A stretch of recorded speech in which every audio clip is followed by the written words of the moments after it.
पूर्णिमा के व्रत में आपने कई बार किताब पढ़ी होगी पूर्णिमा की, या आपने व्रत किया होगा, या पूर्णिमा का व्रत आप धारण करे होगे, तो उसमें पूजन कौन से भगवान की होती है? पूर्णिमा के व्रत में किस भगवान की पूजन होती है? तो कहा पूर्णिमा के व्रत में केले के खंभ लगाकर पूर्णिमा का जो अध्यापन होता है, पूर्णिमा की जो पूजन होती है, उस पूजन में शंकर और पार्वती की पूजन की जाती है, शिव और नारायण की पूजन करी जाती है, शंकर और पार्वती का स्मरण किया जाता है। किसकी पूजन होती है? शिव पार्वती।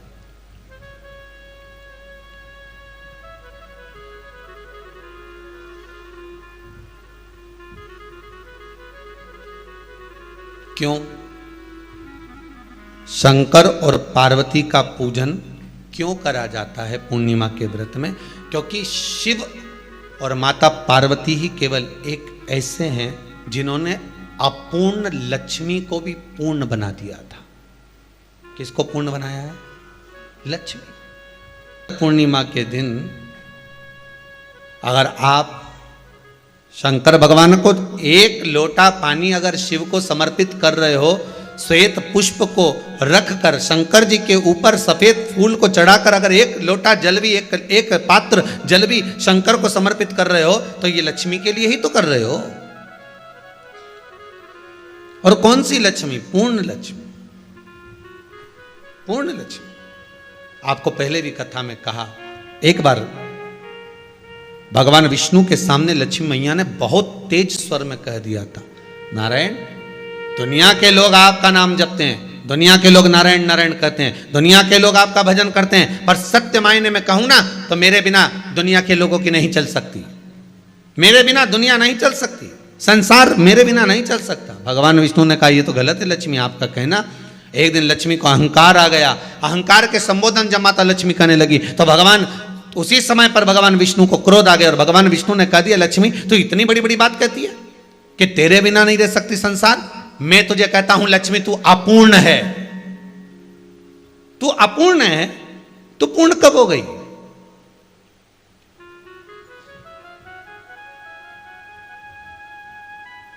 तेरी पूर्णता कहां हो गई? लक्ष्मी की आंख से आंसू बहने लगे। आज आपने मुझे अपूर्ण कहा है, आपको मालूम है आप मुझे अपूर्ण कह रहे हो? आपको यह ज्ञात हो रहा है आप मुझे अपूर्ण कह रहे हो? भगवान कहते हैं हाँ लक्ष्मी मैंने तुझे अपूर्ण कहा है। अपूर्णता का मतलब आप जानते हो ना? भगवान कहते हैं लक्ष्मी मैं सब जानता हूं। लक्ष्मी रोती हुई माता सरस्वती के पास पहुंच गई। सरस्वती ने पूछा क्या बात है लक्ष्मी, क्यों रो रही हो? लक्ष्मी जी ने कहा क्या बताऊं सखी, मेरे पति ने आज मुझे अपूर्ण कह दिया है।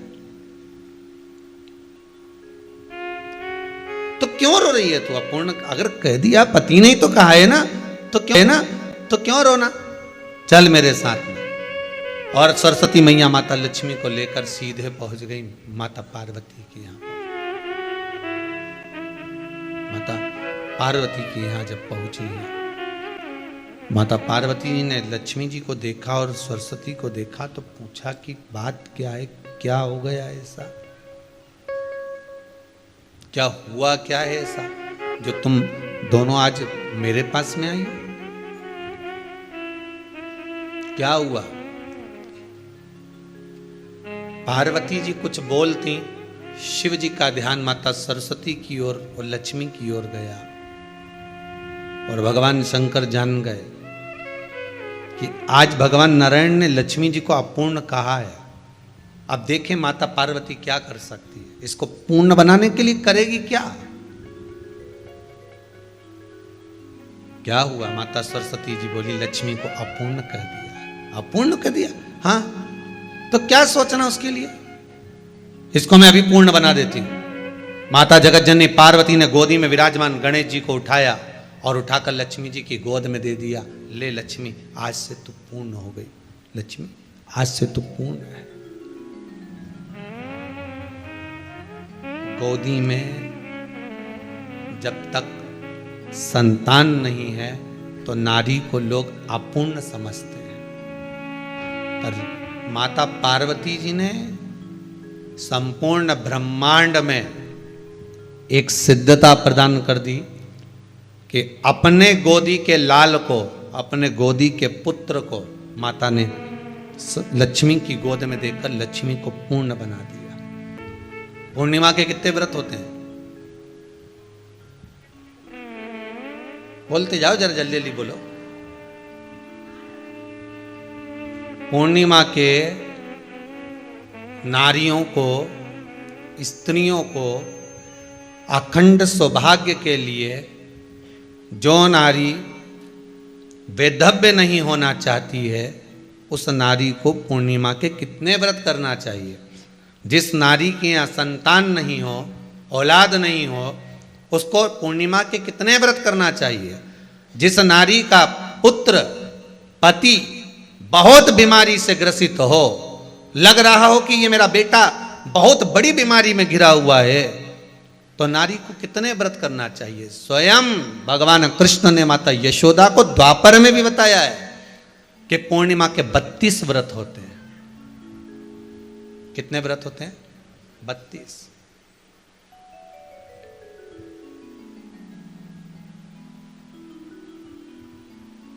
स्वयं भगवान कृष्ण यशोदा रानी को, माता यशोदा जी को भी बता रहे हैं 32 व्रत। अब आपको किसी ने बता दिया होगा कि 8 कर लो, 7 कर लो, 6 कर लो, 12 कर लो, इसलिए आपने बोला कि 12 कर लीजिए, 32 कर लीजिए। अरे यहां तो द्वापर की कथा भी कहती है। यशोदा जी ने एक बार भगवान कृष्ण को रोक कर कह दिया, ए कन्हैया रुको। कन्हैया बोले, बोलो माँ क्या बात है। कन्हैया जरा रुकिए, इधर आओ जरा। भगवान कृष्ण आए। हाँ माँ बोलिए। किस जगह का प्रसंग है ये? जिस समय पर राधा रानी कुरुक्षेत्र में नंद बाबा और यशोदा जी को लेकर कुरुक्षेत्र के कुंड में, ब्रह्म सरोवर में स्नान कराने के लिए लेकर जाती है, ग्रहण का समय पर। और जब भगवान कृष्ण उस कुरुक्षेत्र के उस सरोवर में स्नान करने आते हैं, तब यशोदा जी ने अपने लाला से प्रश्न किया है, पूछा है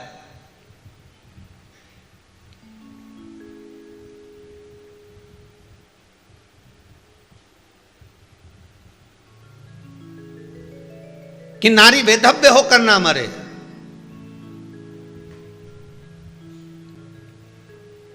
उसका पति कोई रोग से ग्रसित ना हो, उसका पुत्र किसी रोग में ना पड़े।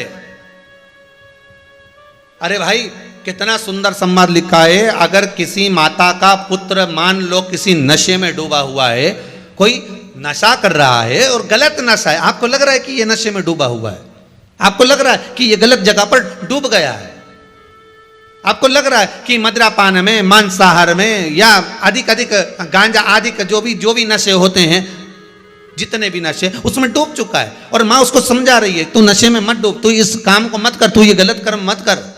माँ उसको समझा कर हार गई।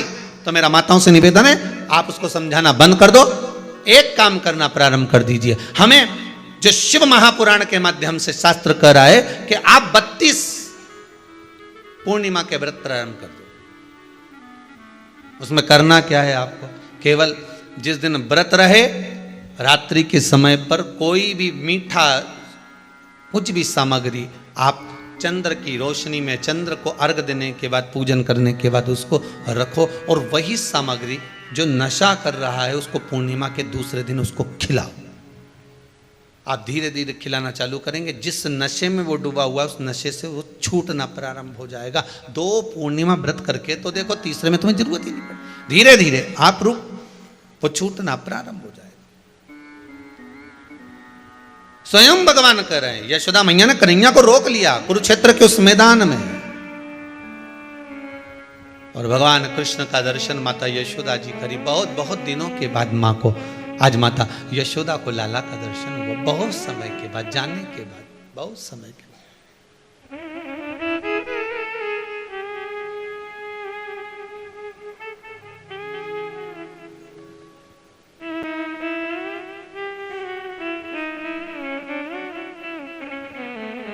आज नयन में यशोदा जी के बड़ा भाव था। बचपन कन्हैया का ध्यान में आ रहा था, बचपन।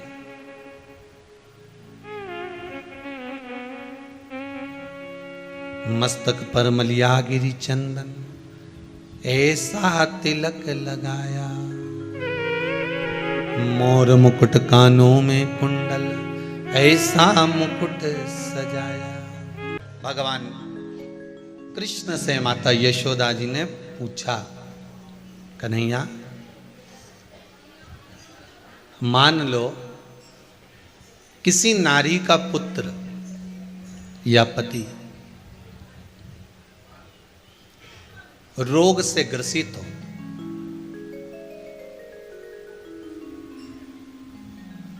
उसके पति की या पुत्र की आयु थोड़ी सी हो, तो हे कृष्ण उस नारी को कौन सा व्रत धारण करना चाहिए या किसकी पूजन करना चाहिए? ये कुरुक्षेत्र की भूमि का संवाद है।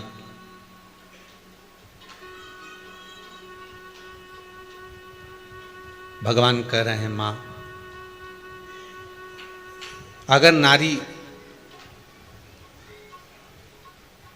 अपने पुत्र और अपने पति के लिए, उसकी उम्र की वृद्धि के लिए, रोग मुक्ति के लिए विश्व के ताप को कम करने वाले चंद्रदेव की आराधना पूर्णिमा के व्रत को धारण करती है, तो नारी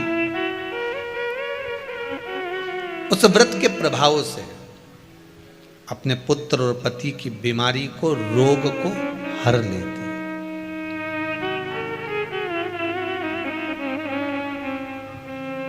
रोग का हरण कर लेती।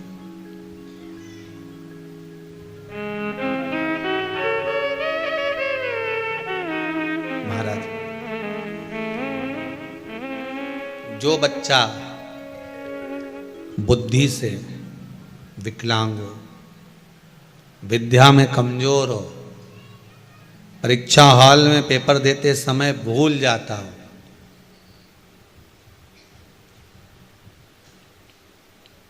विवेक काम ना करता हो, तो निवेदन है किसी भी पूर्णिमा की रात्रि को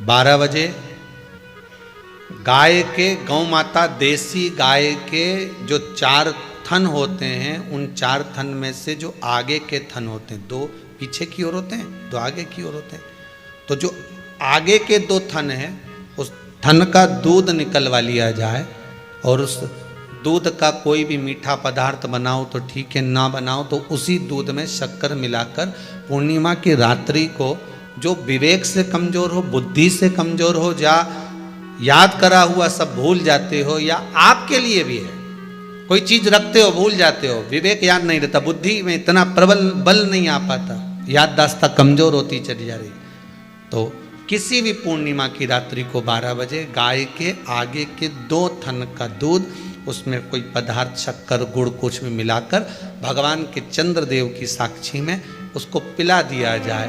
महाराज बार बार पिलाने की जरूरत ही नहीं पड़ेगी, एक ही बार में काम कर जाएगा और विवेक पूर्ण तरह से कार्य करने लगेगा। देसी गाय के आगे के 2 थन का दूध बड़ा प्रबल होता है।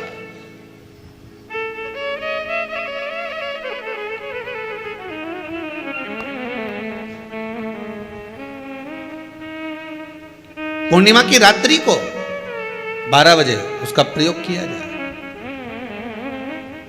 आप उस दूध को निकाल लो शाम के समय, रात्रि के समय ग्वाले से कहकर जिसके यहाँ पर देसी गाय हो वहां निकलवा कर उसको रखा जाए, उसका पान करा जाए। महाराज रोग बीमारी में प्रबलता, तो मां यशोदा जी जग कल्याण के लिए पूछ रही है, संपूर्ण विश्व के कल्याण के लिए।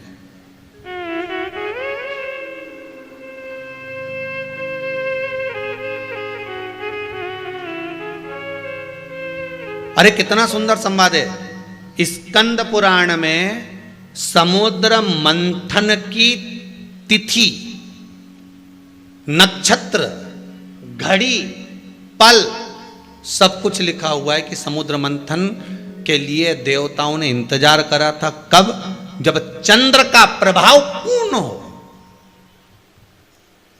जब चंद्र का प्रभाव पूर्ण होगा तब जो मंथन होगा, उस मंथन का जो सुख होगा वो जीवन को आनंद दे जाएगा। हो सकेगा तो कल की कथा में मंथन के लिए जो समय स्कंद पुराण में कहा गया कि ये समय में चंद्र प्रबल होगा, उस चंद्र की प्रबलता में मंथन का कार्य प्रारंभ करा जाए। देवता और राक्षस मिलकर मंथन करें। कल की कथा में वो पल, वो समय भी बताएंगे कि स्कंद पुराण में ये जगह पर ये चीज लिखी है। क्यों इंतजार कर रहे हैं कि चंद्र प्रबल हो तब हो? क्यों भीष्म पितामह इंतजार करते हैं कि सूर्य उत्तरायण हो तब जाऊं?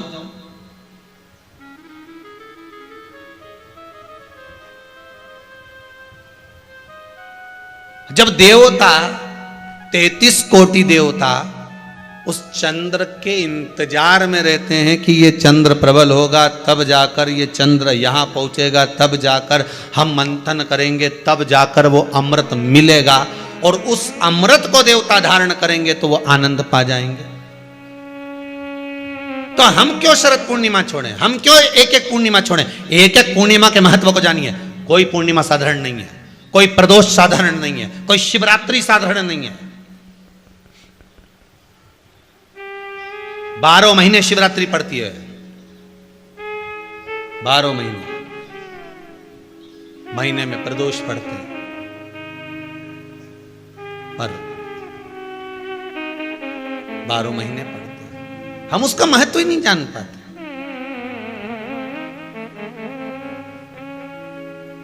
कौन से प्रदोष पर क्या करना है, कौन सी पूर्णिमा को क्या धारण करना है, कौन सी शिवरात्रि पर।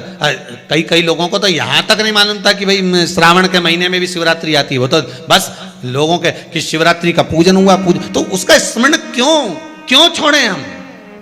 अगर ये वेद और शास्त्र ब्राह्मणों को दिए गए हैं, ये वेद और शास्त्र विद्वज्जन को दिए गए हैं, तो इसका स्मरण होना चाहिए कि हम निकालकर जनमानस तक ये चीज पहुंचाएं कि हमें इस दिन ये पूजन करना है। उसका स्मरण होना चाहिए।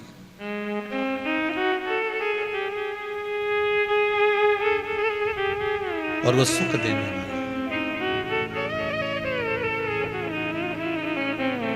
भगवान कृष्ण से यशोदा जी ने पूछा तो भगवान कृष्ण ने कहा, मां, पूर्णिमा का व्रत अगर नारी 32 पूर्णिमा धारण कर लेती है तो वो नारी बेधव्य होकर नहीं जाती।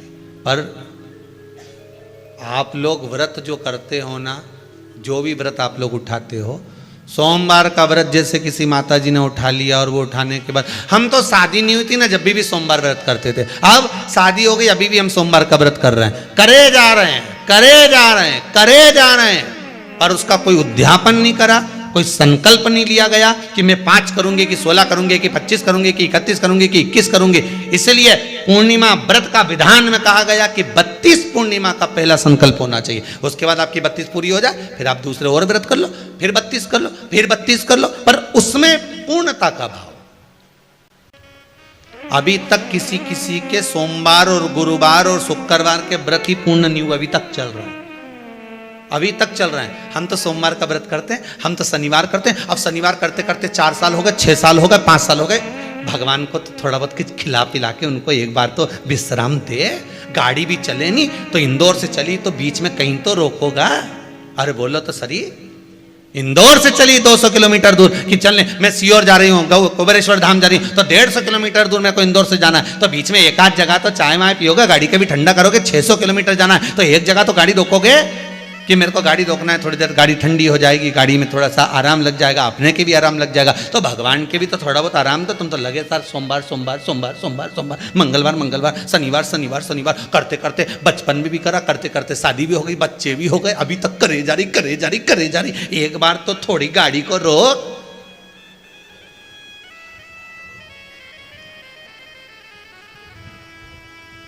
हम तो कर जा रहे हैं। भगवान भी मन में सोच रहा अब तो निपटेगी तभी छोड़ेगी, ये ऐसे मुझे छोड़ने वाली नहीं है, पकड़ के बैठी है।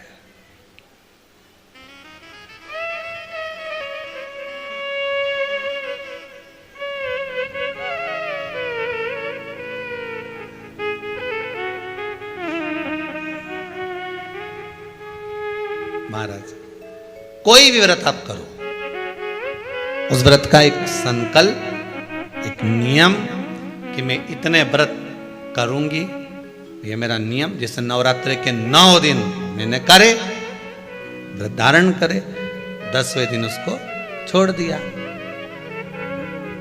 अब तुम तो सोच कर बैठी कि ये मैं 9 दिन धारण कर लूंगी ने, एक दिन बाद एकादशी पड़ रही है तो 10वें के दिन कौन छोड़े, दशहरे का भी व्रत ये भी कर लूँ, 11 भी पूरी कर लूँ, उसके बाद प्रदोष भी कर लूँ, और प्रदोष के बाद में मैं फिर जो द्वादशी पड़ी 12 पड़ी वो कर पूरा के इसके बाद ही छोड़ूंगी मैं तो व्रत। तो भगवान भी मन में सोच लिया एक को तो निपटा ले पहले, जो मामा जी आया है इनके अच्छे से खिला पिला ले। नवरात्रि में देवी जी आई हैं, पहले इनके 9 व्रत पूरे कर कर पहले इनको विदा कर ले, उसके बाद अगला व्रत कर लेना 11 का, एकादशी का। पर कई चतुर, कई विद्वान बस चालू हुए तो फिर सीधे पूर्णिमा तक ही रोकूंगी, अब तो करे जाऊंगी, करे जाऊंगी, करे जाऊंगी। थोड़ा सा जिस व्रत को उठाया गया, जिस व्रत का नियम लिया गया है, उस व्रत का प्रदान कर कर फिर उसको थोड़ा सा भाग प्रदान कर कर हमने ये व्रत पूर्ण कर लिए। भगवान हमारा ये व्रत आपकी कृपा से, हे विश्वनाथ, हे शंभु, हे त्रिकालदर्शी, हे कैलाशी, मेरी 26 एकादशी आज पूर्ण आपकी कृपा से हुई है, इसलिए मैं उद्यापन कर रही हूं, आपकी कृपा से कर रही हूं। उसके बाद फिर उठाऊंगी, फिर कर लूंगी, पर आज मैंने पूर्णता का भाव लिया।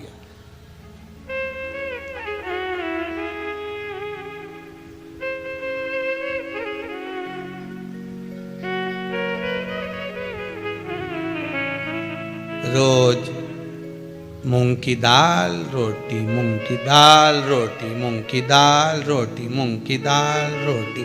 एक आध दिन छोरा ही चिल्ला दे, एक आध दिन तो कोई तुअर की बना लो, अरहर की दाल बना लो। क्या मूंग की दाल बनाए मम्मी, क्या मम्मी? तो बोलो सही है कि गलत है? तो फिर एक आध दिन तुमने दाल चेंज करी तो तुमको भी लगा अरे दाल में आपकी स्वाद आया। मैं तो सोची थी मूंग की दाल में स्वाद, तो थोड़ी अरहर की खाई तो थोड़ा स्वाद बढ़ा। उसी तरह रोज रोज वही तो स्मरण करो, मना नहीं। भजन में कोई कमी नहीं होना चाहिए, स्मरण में कोई कमी नहीं होना चाहिए। आप व्रत कर रहे हो, लगातार कर रहे हो, तो थोड़ा सा एक उद्यापन व्रत में जरूरी है। उद्यापन नहीं करो तो किसी विद्वान ब्राह्मण को घर में बुलाकर अभिषेक पूजन करा लो, उसको भोजन करा दो, दक्षिणा आदि प्रदान कर कर उसको विदा कर दो, उसमें भी सुख का भाग, उसमें भी सुख का।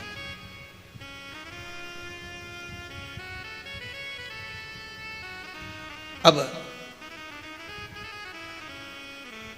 कितनी पूर्णिमा? जम के बोल दो, 32 पूर्णिमा। कौन कर रहे हैं? भगवान कृष्ण। किसको कर रहे हैं? माता यशोदा को। यशोदा मैया को कृष्ण ने जो कहा उस पर संशय खड़ा हो गया। जब संशय खड़ा होता है तो व्यक्ति पूछता है तुम मां गए थे, तुम्हें कोई फायदा हुआ? संशय जब खड़ा होता पूछा जाए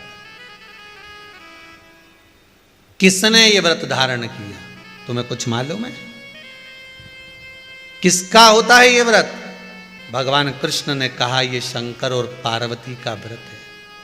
किसका व्रत है? शिव और पार्वती का। पूर्णिमा का व्रत शंकर और पार्वती का व्रत। तो कोई कहे कि ये तो भगवान कृष्ण का व्रत है, तो ये तो कृष्ण भगवान तो द्वापर में आए हैं, पर पूर्णिमा का व्रत तो स्वयं माता पार्वती जी ने भी धारण करा है।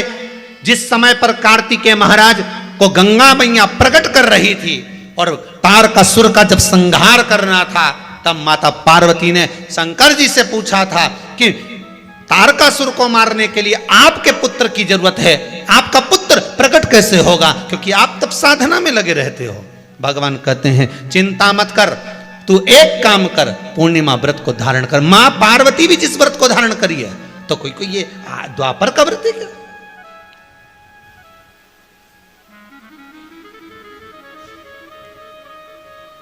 सतयुग का व्रत है क्या?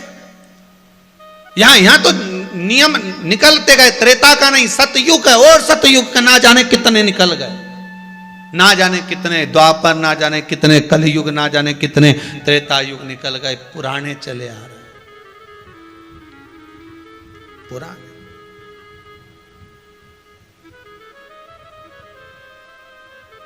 Old is gold.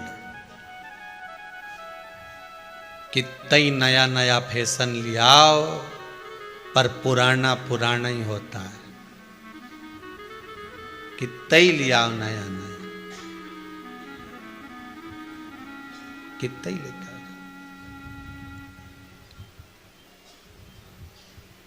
पुराना पुराना ही होता है। कितना ही बाल पे कलर कर लो, पर जड़ से जो निकलेगा वो तो सफेद ही है। बोलो सही है कि गलत है? सही है।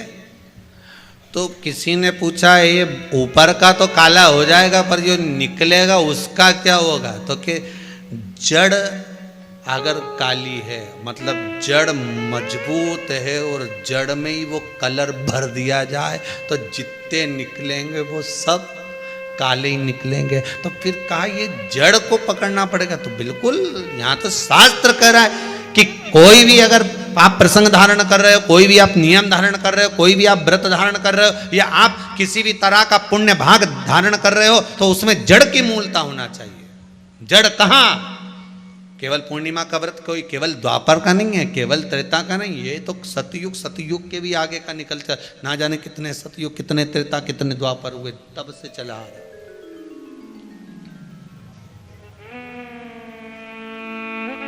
कितने महाराज धारण किया। कोई संवाद हो ऐसा, यशोदा मैया कर रही है भगवान कृष्ण से, कोई संवाद ऐसा हो, कोई संवाद।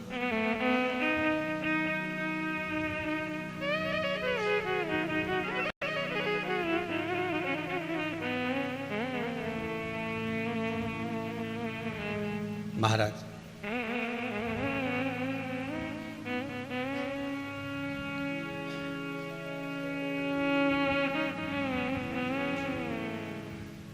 जिनके नयनों में नंबर बढ़ते चले जा रहे हों, चश्मा उतर नहीं रहा हो, दूर का नहीं दिखे, कहीं किसी को पास का नहीं दिखे, रहते हैं।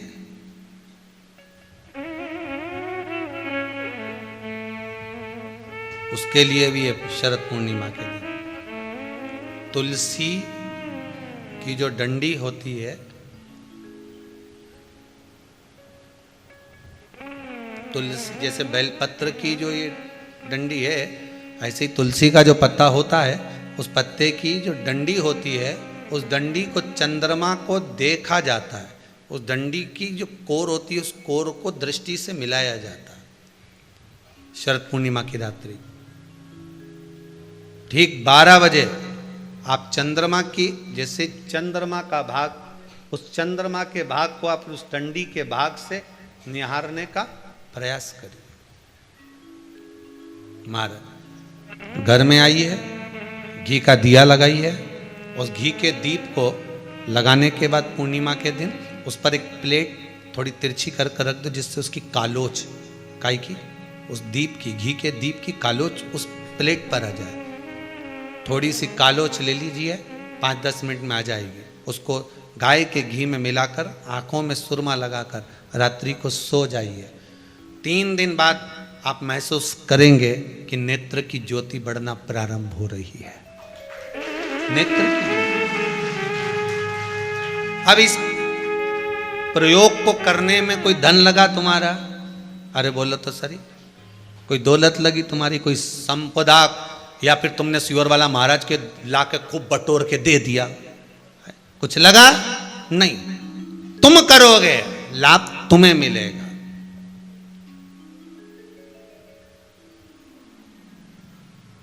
ये वो टच पावर नहीं है जैसे पूजन में चलता है ना, कि पूजन में पति पूजन कर रहा है और पत्नी उसको टच करके बैठी हो, है मिल जाएगा। तो हम तो कई बार कथा में कहते हैं कि पति समोसा खा रहा है, उन्हें तू बढ़िया सिर पे पल्लू लेके टच करके बैठी रहे। मिल जाएगा नहीं, वो बफेट में खाना खाए रिसेप्शन में, काय को बेचारा जो जजमान है बेचारा जो तुम्हारा बीआईजी है उसका काय को नुकसान करो। एक प्लेट उठा, क्योंकि आज के ज़माने में प्लेट ही महंगी है, 500 की एक चढ़ती होगी, कितने की चढ़ती होगी जो केटरिंग में देते हैं ना, 500-300 की एक, अब 300 का नुकसान, तो प्लेट एक उठाओ और पति जी में उन्हें तू सिर पे पल्लू लेके उसके टच करके रहे ने, वो गुलाब जामुन खाए न स्वाद तुझे आए, वो इमरती खाए न मुंडा में जाए, न जलेबी खाए तो सीधे, न वो गोलगप्पा वो खाए न तुम्हारे मुंह में जाए, तो ऐसा होए? अरे बोलो तो सही। दवाई मरने के बाद खिलाई जाती है कि जीते जी खिलाई जाती है? हैं? जीते जी। और कोई कहे कि अब मर गया रे, अब इसको जरा डिस्पेरिन की गोली खिला दे, इसका सिर दुख रहा होगा, ला इसका पेट दुख रहा होगा, इसको जरा कोई पुदीना की गोली खिला दे, दे जरा दे इसको खिला। दवाई जीते जी खिलाएं कि मरने के बाद खिलाएं? अरे बोलो तो जम के, जीते जी। अब मरने के बाद दवाई काम करेगी क्या? प्राण छूटने के बाद दवाई काम करेगी क्या? बोलते जाओ जरा दमदारी से। जितने आस्था पर कथा सुन रहे, फेसबुक यूट्यूब पर सुन रहे हो, दवाई जीते जी काम करती है, मरने के बाद दवाई काम नहीं करती। उसी तरह राम नाम, कृष्ण नाम, शिव नाम जीते जी भजन करोगे तो काम करेगा अंतिम बिंदु तक।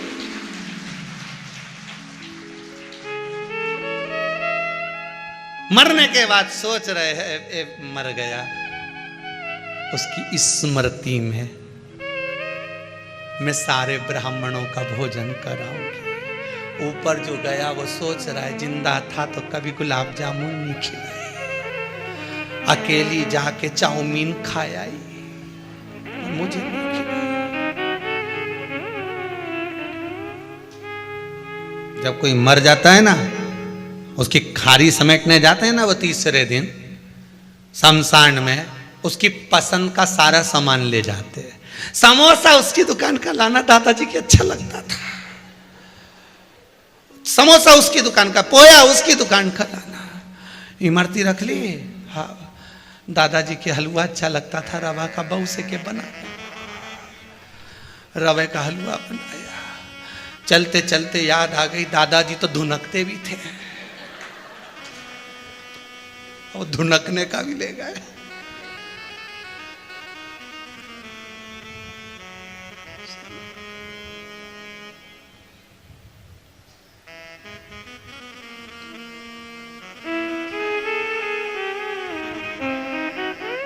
अब शमशान में पोते ने एक व्यक्ति धुनक रिया था, तो पोते ने पिताजी से कहा दादाजी भरा गए इसमें।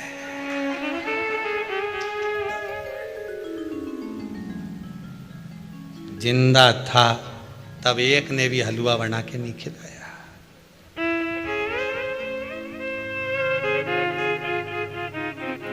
पूछा क्यों तुमने इसको हलवा नहीं खिलाया? आखिरी में तो नली डल गई थी तो केवल लिक्विड लिक्विड दे रहे थे। अच्छा, तो जब अच्छा था जब हलवा क्यों नहीं खिलाया? मैं तो मायके में थी, बड़ी वाली यहीं थी, उससे पूछो कि बड़ी से पूछा क्यों रे तूने इसको हलवा क्यों नहीं खिलाया? मम्मी कह रही थी कि इनको खांसी ज्यादा चल रही, घी का आइटम कुछ नहीं देना। तो एक काम करो फिर 12वें में भी घी का आइटम मत बनवाना। जीते जी दंगम दंगा, मरे पीछे पहुंचा दी गंगा। शिव महापुराण की कथा कहती है जीते जी बड़ों का सम्मान कर लो, माता पिता का आदर कर लो। जीते जी माता पिता को जो खिला सकते हो प्रेम से खिला लो। मरने के बाद की कोई गारंटी नहीं। मरने के बाद दवाई काम करेगी? अरे बोलो तो सही, नहीं। अगर जिंदा था और दवाई देते तो हो सकता है थोड़ी उम्र और बढ़ जाती, श्वास और बढ़ जाती। मरने के बाद दिया तो कौन सा दिया? दान करना है जीते जी करो। कल कोई माता जी कर रही थी, गुरुजी कौन दिल्ली से आई थी शायद, गुरुदेव मुझे आजीवन भोजन भंडारे के सदस्य बनना है, 21,000 रुपये जमा करना है। तो हमने कहा वो काउंटर लगा है, कर लो, क्या दिक्कत है?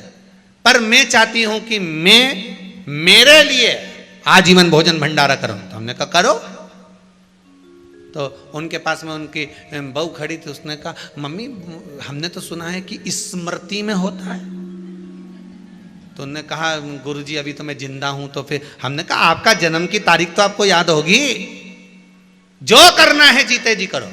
आज परिवार वाले आपका जन्मदिन मना रहे हैं, आपके जाने के बाद आपके परिवार वाले आपका जन्मदिन मनाएंगे क्या? हैप्पी बर्थडे टू यू कहने ऊपर आएंगे क्या? कौन जन्मदिन मनाएगा, कौन कहेगा? कम से कम अपने हाथों से अगर सत्कर्म कर कर जाएंगे, थोड़ा बहुत कर गए, परिवार वाले भले याद ना रखें पर कुबेरेश्वर धाम की इस धरा पर पत्थर पे तो लिखा रहेगा, और आपके निमित्तार्थ लोग जीनते तो रहेंगे, आपके निमित्तार्थ जीनते तो रहेंगे। जीवन पर्यांत है नहीं है, जीवन पर्यांत जपते तो रहेंगे भजन, करते तो रहेंगे भजन। स्मरण करेगा, जीते जी दवाई काम करेगी मरने के बाद। कन्हैया कर रहे मां, एक कातिका नगरी थी, बड़ी सुंदर नगरी थी। उस कातिका नगरी में चंद्रहास नाम का राजा निवास करता था।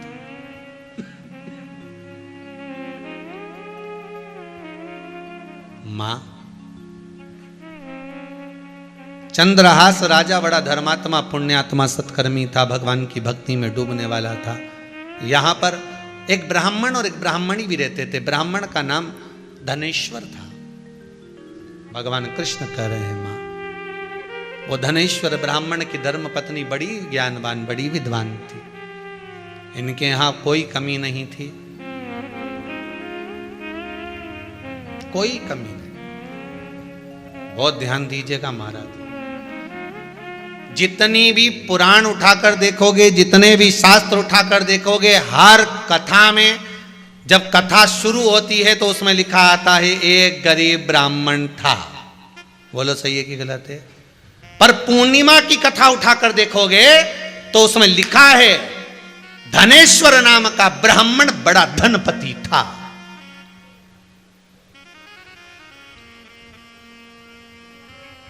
सारी किताबों को उठाकर देख लेना, उसमें लिखा मिलेगा एक गरीब ब्राह्मण था। सत्यनारायण जी की भी देख लो, उसमें भी लिखा है। जितनी पुस्तक उठाकर, उसमें आपको एक ही सुदामा जी का चरित्र देख लो, उसमें भी अगर कथाकार बोलते हैं, श्रीमद् भागवत में वर्णन करते हैं गरीब सुदामा, सुदामा गरीब था। कहीं पर भी उठाकर देखो एक गरीब ब्राह्मण था। पर पूर्णिमा की कथा को उठाकर देखोगे तो उसमें नहीं लिखा कि गरीब ब्राह्मण था, उसमें लिखा है धनेश्वर नाम का ब्राह्मण जो सारी संपदावान था, उसके पास में कोई कमी नहीं थी, उसमें किसी तरह की कोई कमी नहीं, उसमें कोई कमी है ही नहीं उसके पास में। और जो कहते हैं ना कि ब्राह्मण गरीब था, उनको कहना बंद कर देना चाहिए। ब्राह्मण जैसा दुनिया में कोई सेठ नहीं हो सकता, कोई साहूकार नहीं हो सकता। ब्राह्मण कभी गरीब नहीं था और ना कभी ब्राह्मण गरीब है। ब्राह्मण के पास में अगर वेद और पुराण है, ब्राह्मण के पास में सत्य रूपी वाणी है, ब्राह्मण के पास में अगर शंकर और नारायण है, तो लक्ष्मी तो ब्राह्मण के पास दौड़ कर आती है। ब्राह्मण कभी गरीब नहीं हो सकता। ये कहने वालों को बंद कर देना चाहिए कि गरीब ब्राह्मण था। गरीब ब्राह्मण नहीं, उसके पास में वेद और पुराण है। जिसके पास में तिजोरी खुद हो, वो गरीब कहां से हो सकता है? हाँ, ब्राह्मण जैसा सेठ नहीं हो सकता जो अपनी तिजोरी का माल रोज लुटाता है, रोज शास्त्र पुराण वेद पढ़ पढ़ के लोगों को लुटा रहा है। लो ग्रहण करो, लो धनपति तुम बनो। ब्राह्मण गरीब नहीं होता। सारी पुस्तकों में लिख दिया एक गरीब ब्राह्मण था, पर पूर्णिमा की पुस्तक में लिखा, पूर्णिमा की कथा में लिखा, शिव महापुराण में पूर्णिमा के चरित्र में शास्त्र वर्णन कर रहा है। ये शरद पूर्णिमा की कथा का, शरद पूर्णिमा के उपलक्ष्य में जो पूर्णिमा शिव महापुराण की कथा चल रही है, उसमें भगवान कृष्ण माता यशोदा से कह रहे हैं एक धनेश्वर नाम का ब्राह्मण जिसकी यहां कोई कमी नहीं थी, सारा सुख उसके जीवन में था, सारी संपदाएं उसके पास में थी, सब कुछ था, एक दिन राजा चंद्रहास ने धनेश्वर को बुलाया।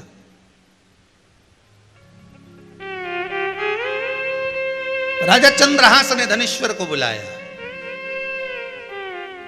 और धनेश्वर को बुलाकर राजा चंद्रहास ने कहा,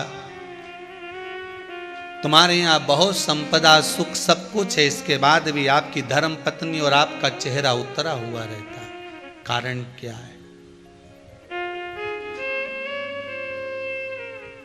राजा चंद्रहास भी धर्मात्मा है और धनेश्वर भी धर्मात्मा। धर्मात्मा का मतलब जानते हो आप लोग? जो धर्म के पथ पर चले, जिसकी आत्मा धर्ममय हो, किसी को दुख नहीं देना, किसी को कष्ट नहीं देना। अपने भजन के चक्कर में अगर दूसरा दुखी हो रहा है तो वो दुख नहीं।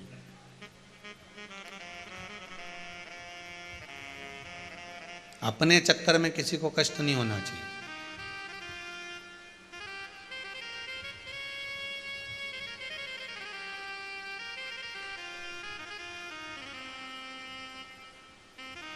मंदिर में पूजन करने गए, नारियल फोड़ के अंदर का भाग निकाल कर जो गड़ने वाली नट्टियां होती हैं ना, जो नारियल के ऊपर की खोल होती है, नट्टी उसको बोलते हैं, नट्टी वो रास्ते में पटकिया है। अब जो दर्शन करने जा रहा है उसके पाँव में चुभ रही कि नहीं चुभ रही? अरे बोलो तो, चुभ रही है ना। अब लोग आपको धर्मात्मा कह सकते हैं कि ये बहुत धर्मात्मा है, बड़ी पुण्यात्मा है, पर शास्त्र आपको पुण्यात्मा नहीं कह सकता, आपको धर्मात्मा नहीं कह सकता। क्यों नहीं कह सकता? क्योंकि आपका स्वार्थ पूर्ण हो गया और आपका स्वार्थ पूर्ण होकर आप दूसरे को कष्ट देने के लिए वो वहीं पटक कर चले गए। शिव महापुराण में आपको पहले भी कथा में कहा, आज फिर कहते हैं, जब जब शंकर के मंदिर में जाना, जब जब शिव के मंदिर में जाना तो कहीं झाड़ू पड़ी हो तो उठाकर लगा देना, जल हो तो उससे साफ कर देना, भगवान का श्रृंगार करना, पत्ती तोड़कर उससे ही श्रृंगार कर देना, भले बेलपत्र ना मिले, शंकर का अनुमोदन करना। आज शिव महापुराण के माध्यम से कम जितने भी शंकर के मंदिर हैं, सारे शिव मंदिर में इतना कीचड़ जमा होता था, जो जाता था पानी ढोल कर आता था, लात रखकर कीचड़ कर कर आता था। आज कम से कम पूरे भारत के, पूरे विश्व के शंकर के मंदिर में शंकर की कथा सुन सुनकर लोग जागरूक होकर शिव मंदिर को साफ तो रखे हैं। पूरा शिव मंदिर आज के समय में एकदम क्लीन मिलता है। लोग जान गए कि शंकर के मंदिर में दिया लगाने का क्या फल है, शंकर को बेलपत्र चढ़ाने का क्या फल है, शंकर के मंदिर में बुआरी काटने का, झाड़ू लगाने का, पोछा लगाने का, शिव को उस मंदिर को क्लीन करने का क्या फल। समझ गए? अब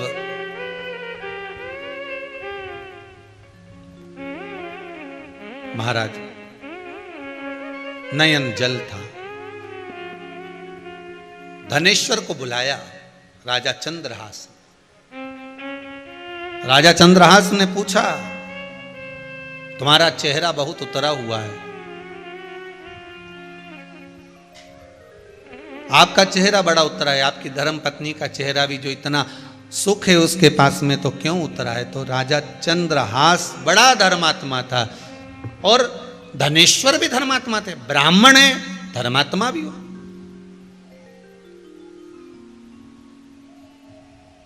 बड़े धर्मात्मा थे। क्या बात है, आपका चेहरा उतरा हुआ है?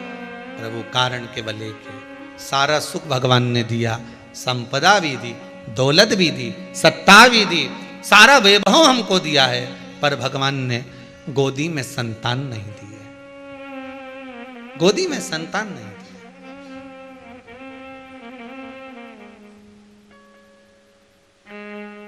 बड़ा विचित्र समय। शिव महापुराण में पहले भी कहा था, जब दांत होते हैं तब चने नहीं होते, जब चने होते हैं तब दांत नहीं होते। भगवान जब सारे सुख दे देता है तो शरीर को ऐसा बना देता है कि वो सुख का भोग ही नहीं कर पाता।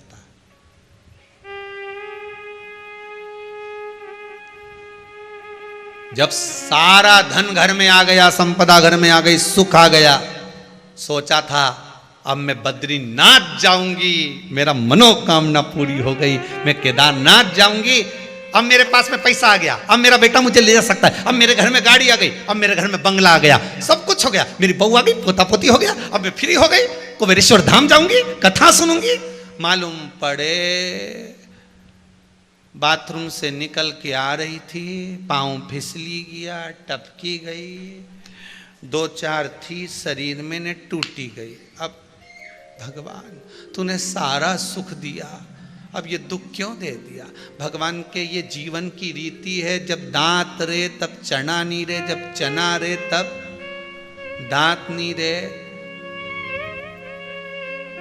रिटायरमेंट जब होता ना, आदमी रिटायर होता ना, जैसे 60 पूरे हुए और रिटायर होने का समय आ गया कि अब एकदम फ्री हो गया मैं, अब गवर्नमेंट की नौकरी छूटेगी, रिटायरमेंट लूंगा, खूब एंजॉय करूंगा, खूब। और जिस दिन से रिटायरमेंट लेके आया, 2-3 दिन विचार करता रहा कि बद्रीनाथ जाऊं कि काशी जाऊं कि जगन्नाथ जाऊं कि यहाँ जाऊं कि वहाँ जाऊं। और रिटायरमेंट लेके आया था, घर के प्रपंचा में ऐसा पड़ा, सारे दोस्त तो इंतजार कर रहे थे कि रिटायरमेंट की पार्टी देगा, खूब आनंद रहेगा, दाल बाफला खिलाएगा, न लड्डू खिलाएगा, न इमरती खिलाएगा। पर जब से रिटायरमेंट लेके आया, बापड़ा वो खुद ही नहीं खा पा रहा है, वो कहीं तुम्हें खिलाएगा। कितना अरमान सोचा था, फ्री हो जाऊंगा तो ये करूंगा, फ्री हो जाऊंगा तो ये करूंगा, बस जैसा वो वैसे अपन, बस भगवान जन्म दे दे एक बार, तेरा हाथ जोड़ता हूं, एक बार पृथ्वी पर आ गया, भजन करूंगा, भजन करूंगा, भजन करूंगा। जैसे ही पृथ्वी पे आया, भोजन करूंगा, भोजन करूंगा, भोजन करूंगा। और भजन तो गायब हो गया ना, भोजन चालू हो गया। बचपन खेल में खोया, जवानी नींद भर सोया, और बुढ़ापा देख कर रोया। बचपन में नहीं कर पाया तो जवानी में मेरे को करना क्या है? भजन करूंगा। ऐसा उलझा कि जवानी भी निकल गई, अधेड़ी आया, अब भजन करूंगा। बच्चों में इतना उलझ गया, कमाने में इतना उलझ गया, फिर सोचा बुढ़ापे में करना ही क्या है, माला पकड़ूंगा न राम नाम जपूंगा। इके क्या मालूम था कि कोरोना आ जाएगा, निपटा के चला जाएगा। क्या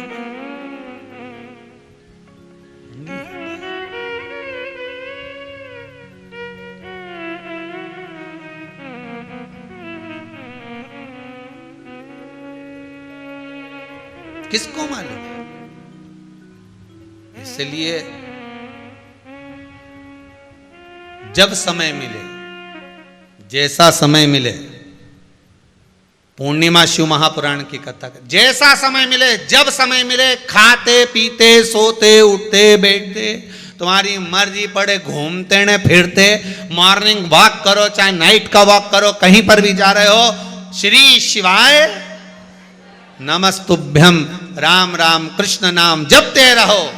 क्या भरोसा, आज है कल नहीं। रोज सुबह उठो, सबसे पहले भगवान को धन्यवाद देना, गजब कर दिया, आज फिर जिंदा कर दिया, गजब कर दिया। रात के मालूम नहीं था हमारे कि हो सकता निपटा देता तो सोते में ही, किसको मालूम? कंस को नहीं मालूम पड़ा कि वो छोरा की जगह छोरी हो गया। कंस को मालूम पड़ा, वो तो जाके बताया कि छोरी हुई है, किसके मालूम?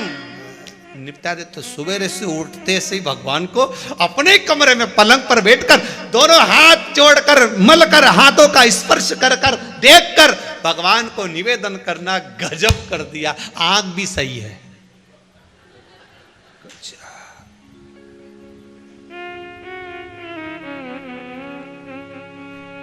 भगवान बड़ा गजब कर रहा है।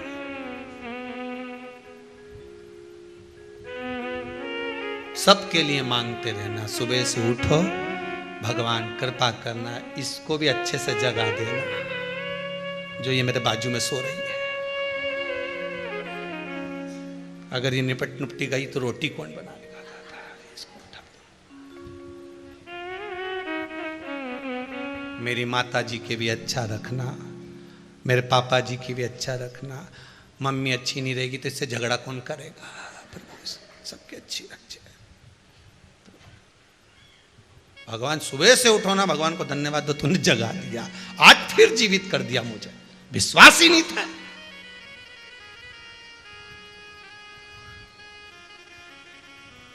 किसको मालूम कौन सी घड़ी, कौन सा पल, कौन सा नक्षत्र, कौन सी समय किसका आखिरी है, किसको मालूम।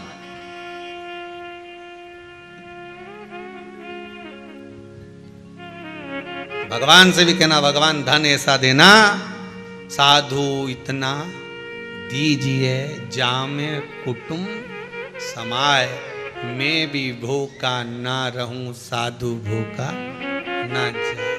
इससे ज्यादा मत देना, क्योंकि मेरे चक्कर में दूसरे की नींद उड़ जाएगी। अगर तूने मुझे धन ज्यादा दिया तो वो चोरों की नींद उड़ जाएगी। मैं नहीं चाहता कि मेरे चक्कर में बेचारे रात भर जागे, इसलिए मेरे चक्कर में मैं किसी को दुख दूं ये अच्छी बात नहीं है। तो चोरों को अच्छे से सोन दो, मुझे उतना दो जितना मुझे जरूरत हो, नहीं चाहिए। धनेश्वर राजा ने कहा, तो राजा ने कहा तो चिंता क्यों करता है, केवल संतान ही तो नहीं है, केवल संतान नहीं, इतना सा दुख लेकर बैठा। व्यक्ति की आदत रहती है ना, सबके गुलाब जामुन मिली, अपने क्यों नहीं मिली। दिक्कत तो वो गुलाब जामुन की है।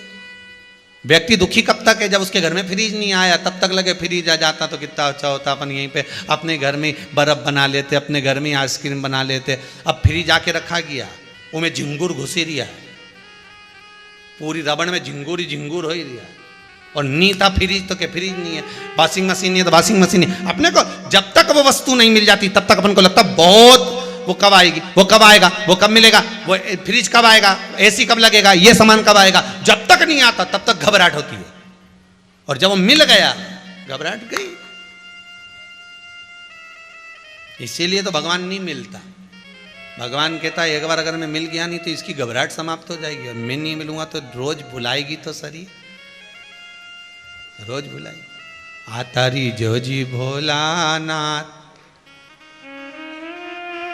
धनेश्वर ब्राह्मण को स्वयं चंद्रहास राजा कह रहे हैं कि क्यों दुख मनाता। अगर भगवान ने सारा सुख दिया और एक चीज नहीं दी तो दुख क्यों, किस लिए।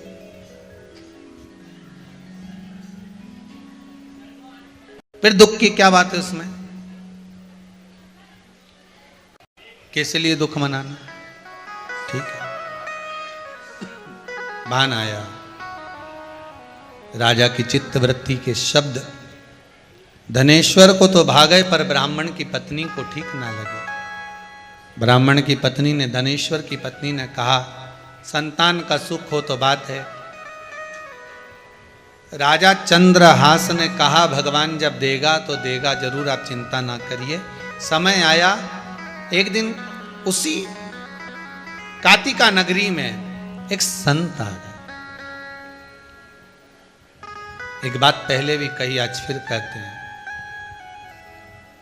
कोई सदगुरु, कोई संत, कोई साधु, कोई तपस्वी, कोई साधक बड़ी मुश्किल से मिलते हैं। अगर कहीं का असली संत जीवन में मिल जाए तो महाराज वो जीवन को संवार देता है।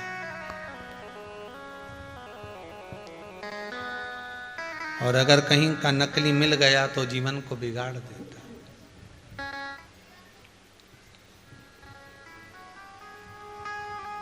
असली संत मिले जीवन में, कोई रामकृष्ण परमहंस जैसा, कोई संत तुकाराम जी जैसा, कोई नामदेव जी, कोई मीरा जैसा, कोई रविदास जी जैसा।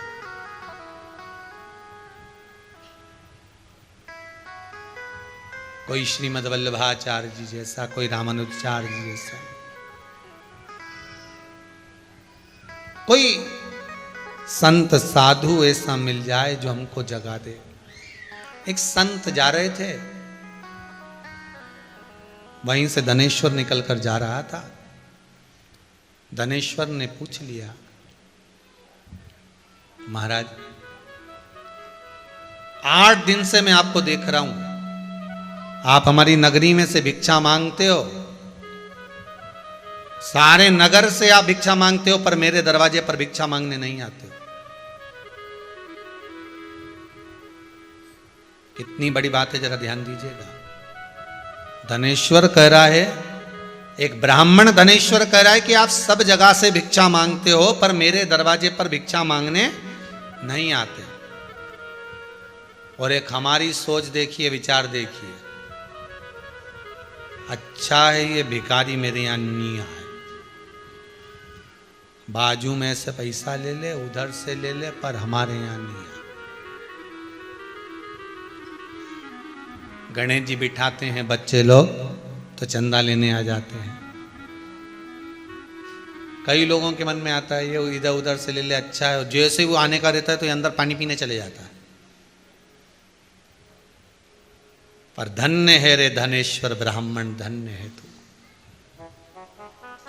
पूर्णिमा की कथा कर रही है, धन्य है तू। धनेश्वर ब्राह्मण कह रहा है संत से, एक सन्यासी से, एक तपस्वी से।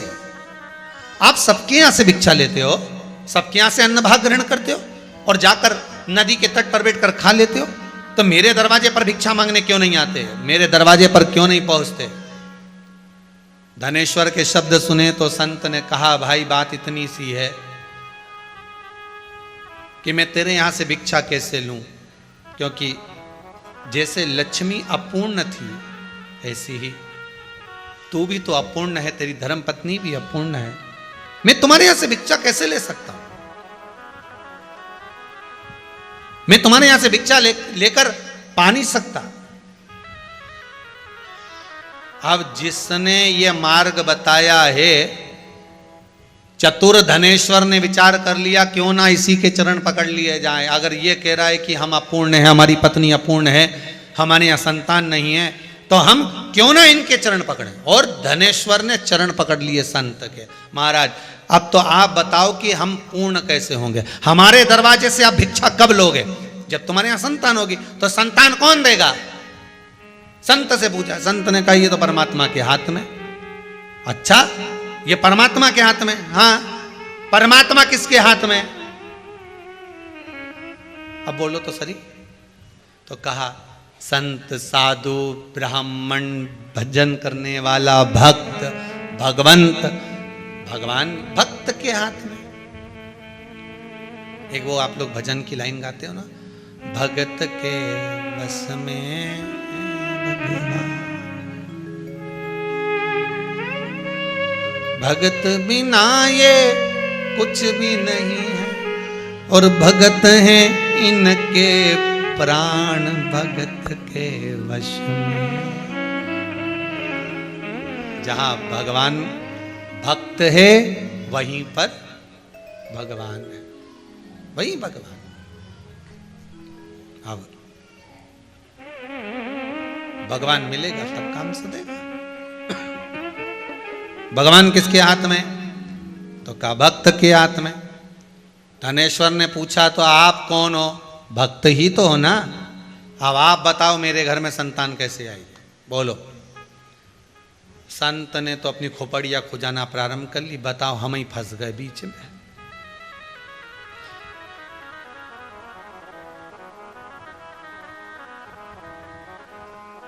जो अक्ल देता है ना, मंदिर में ऐसी आ गए, हाँ कपूर नहीं लाए, भूल गए। कपूर तो होना जरूरी है। अच्छा, काय से आए हो? पैदल। अब जिसने कहा पैदल उसी ने पूछ लिया तुम काय से आए हो? मोटरसाइकिल से। ये पकड़ो 10 रुपए, कपूर लेके आ। अब उसी ने अकल दी थी, कपूर नीला है, और लेने भी कौन जा रहा है? वही। इसने तो कह दिया हम तो पैदल आए। अब वो 10 रुपए का कपूर लेने का 50 रुपए खर्च करे, सीहोर तक गया, कुबेरेश्वर धाम से 10 किलोमीटर दूर। अब इतना डीजल पेट्रोल जल गया। अब आते से ही वो बोला, मन में सोच लिया हनुमान जी के मंदिर में जो भी आएगा कभी नहीं बताऊंगा कि तुम ये चीज नहीं लाए, तुम तो जुलान चढ़ा जाओ। दादा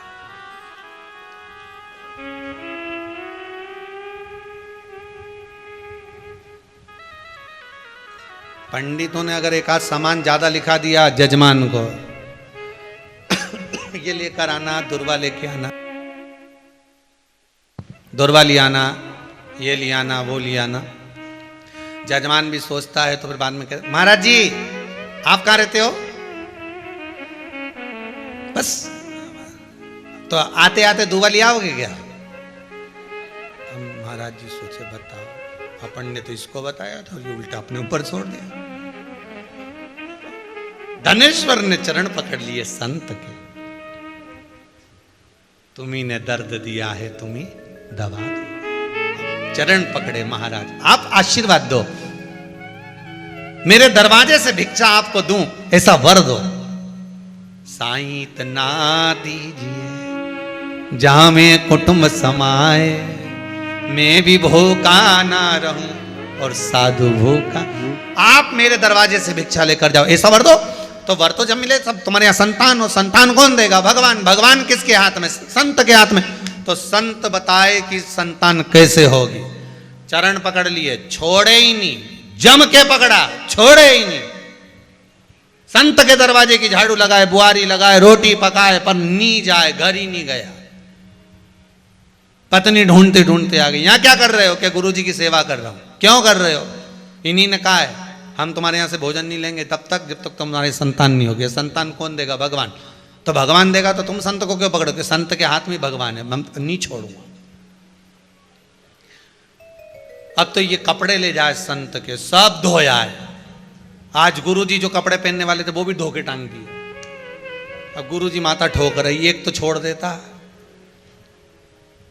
धनेश्वर ने कहा हमको क्या मालूम था कि यही तुम पहनोगे, हमको क्या मालूम था। गुरुजी ने मन में सोचा नग्न घूमने से तो अच्छा इसको आशीर्वाद ही दे दूं, कुछ ना कुछ।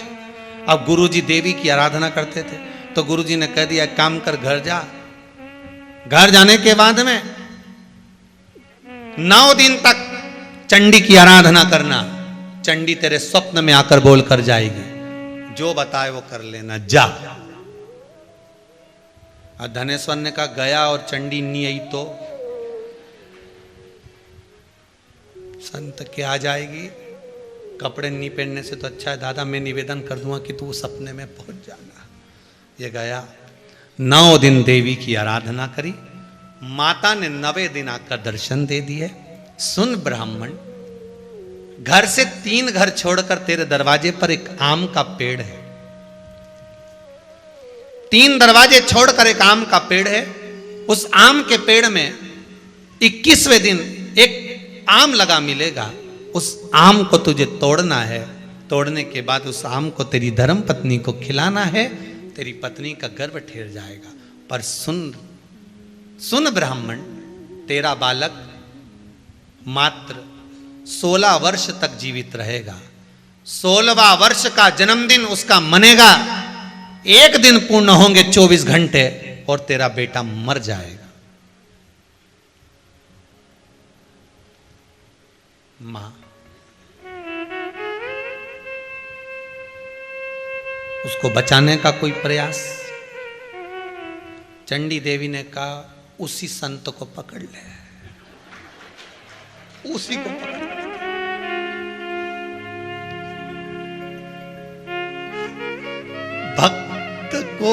भक्त भगवान का रास्ता दिखाता है और भगवान भक्त का रास्ता दिखाता है। भगवान ऊपर से आके कभी नहीं बोलेगा कि तुझे दुख ज्यादा है ना तो तू वहां चली जा। भगवान कभी आकर नहीं बोलेगा। भगवान किसी भक्त के माध्यम से कवर करवा देगा। इतना तकलीफ में, इतना दुख में है तो एक बार कुबेरेश्वर धाम जाके दोग लगाने में कहीं जाता है। एक बार जा तो सही, एक बार महाकाल चली जा, विश्वनाथ चली जा, जा। कभी भगवान नहीं आएगा पर भक्त के माध्यम से खिलवा देगा कि एक बार शिव महापुराण की कथा सुन ले, धारण कर ले, शिव मिल जाएगा। जब शंकर मिल जाएगा तो शंकर कहेंगे कहां भटक रहा है, वापिस सतगुरु के चरणों में चले जा। क्यों भटक रहा है? अभी गया 21वें दिन इसके फल भी मिल गया। अब वो फल लगा ऊपर, कोई ऐसे ही फल मिल जाएगा? अब आम के पेड़ पे 4-5 बार चढ़ा गिरा, चढ़ा गिरा, पर वो फल हाथ में नहीं। बहुत प्रयास किया।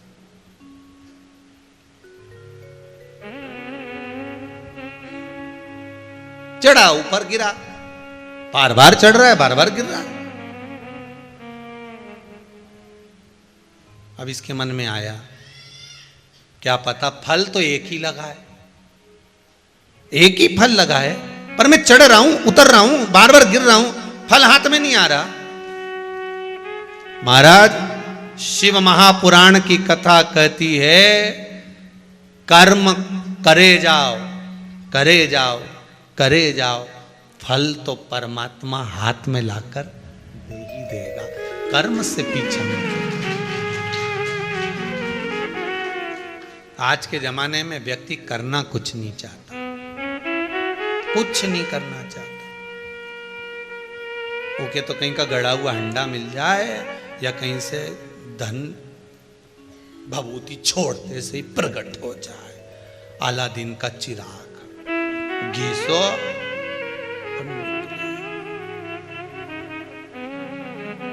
इसीलिए मुझे लगता है तंबाकू खाने वाले रोज घिसते हैं, कुछ निकल जाए। पर वो अलादीन का चिराग तो नहीं निकले वो घिसने से, पर वो कैंसर रूपी बीमारी जरूर निकल जाए। क्यों घिसो?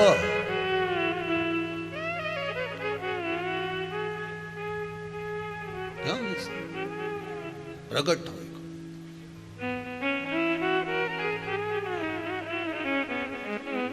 कर्म करो, ऊपर चढ़ा, नीचे गिरा, फिर चढ़ा, फिर गिरा, फल हाथ में नहीं आया, बड़ा हताश हो गया। जब बार बार आप किसी काम को कर रहे हो और हार जाते हो, बहुत प्रयास करा आपने, हार गए, बहुत प्रयास करा। आपके लिए भी एक निवेदन है, किसी एग्जाम में आप बार बार बैठ रहे हो, नहीं हो रहा, शरद पूर्णिमा आ रही है, मात्र 7 चावल के दाने लीजिए, उसको केसर के इत्र में, केसर के इत्र में उसको भिंगा लीजिए, या कोई भी इत्र जो तुम्हारे घर में हो, उस 7 दाने चावल के जो तुम्हारे घर में इत्र हो उसमें भिंगा लीजिए। एक सफेद पुष्प हाथ में रखो। पूर्णिमा की रात्रि को शिव मंदिर खुला हो तो शिव मंदिर में चढ़ा दो, नहीं खुला हो तो बेलपत्री के वृक्ष के नीचे अपनी कामना कर कर चंद्रमा को देखकर छोड़ दीजिए। 25 बार आपने प्रैक्टिकल करा, 25 बार आपने सीए का एग्जाम दे दिया, इसका एग्जाम दे दिया, उसका एग्जाम दे दिया, इंटरव्यू दे दिया, नहीं हो रहा, एक बार कर कर देखो। और एक बार करने के बाद में पूर्णिमा तक का, अगली पूर्णिमा का इंतजार करो, बाबा चाहेगा तो आपके कार्य सफल कर ही देगा। ओ कुबेरेश्वर, मेरा शिव, मेरा ओ घड़ी, मेरा दयालु दातार करुणा कर ही देगा। करना उसी को है जो इंटरव्यू दे रहा है, जो परीक्षा दे रहा है। नहीं तो मालूम पड़े बेटी इंटरव्यू दे रही और माँ चढ़ाने चली गई, बेटा चढ़ाने चले जाए। नहीं, जो चाहता है कि मेरा ये काम होना है वही चढ़ा। शरद पूर्णिमा करिए, शिव की आराधना, शंकर की आराधना। महाराज, शंभु शरणे पड़ी, मांगू घड़ी रे घड़ी, दुख काटो, दया करी न दर्शन। भगवान सबके दुख काटे, शिव मेरा ओ गर्दानी। जिस विश्वास से आप शिव महापुराण की कथा को श्रवण कर रहे हैं, भले मोबाइल पर सुन रहे हो, फेसबुक यूट्यूब पर श्रवण कर रहे हो, आस्था चैनल पर सुन रहे हो, पर आपकी कामना शंकर पूर्ण करे। मानव का शरीर है, सुख और दुख तो चलना ही है, ये कभी समाप्त नहीं हो सकते।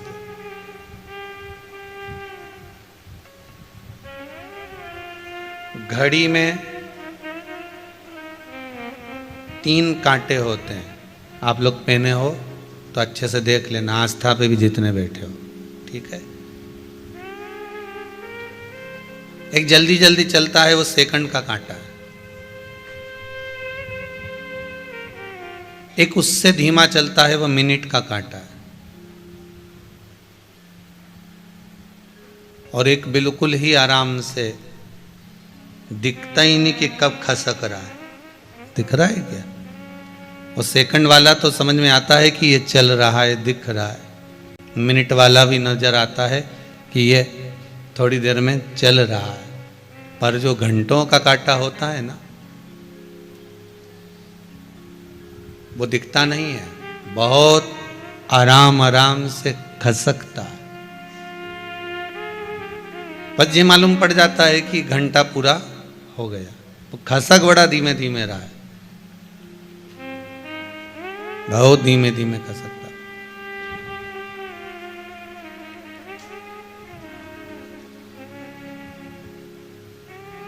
एक सेकंड का है, रफ्तार में चल रहा है। तन, मन और धन, ये तीन कांटे हैं हमारे जीवन में भी। सबसे रफ्तार में चलने वाला मन का कांटा है। काय का कांटा है? मन का। मन का कांटा इतना रफ्तार में चलता है कि बेटा यहाँ है, पहुंच तुरंत जाता है। आप जहाँ से आए होगे या आप जहाँ बैठकर आस्था चैनल पर या फेसबुक यूट्यूब पर कथा श्रवण कर रहे होगे, आपका ये मन का कांटा उस समय पर जब आप कथा सुन रहे होगे तो ये विश्वास है कि वो मन का कांटा थोड़ी देर कुबेरेश्वर धाम पहुंच गया होगा। और जो कुबेरेश्वर धाम में बैठे होंगे, इनका मन का कांटा थोड़ी थोड़ी देर में घर पहुंच जाता होगा। दूध रख कर आई थी, कहीं बहू चाय बना के नहीं पी जाए, शाम को जाऊंगी तो मिलेगा कि नहीं मिलेगा पता नहीं है। ये मन का कांटा है, बहुत तीव्र दौड़ता है। और इतना तीव्र दौड़ता है कि इस मन के कांटे को साधना कठिन हो जाता है।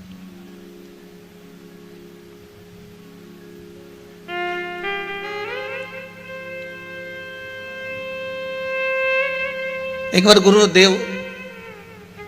गुरु नानक देव जी ने एक बार अपनी माता जी से कहा, मां,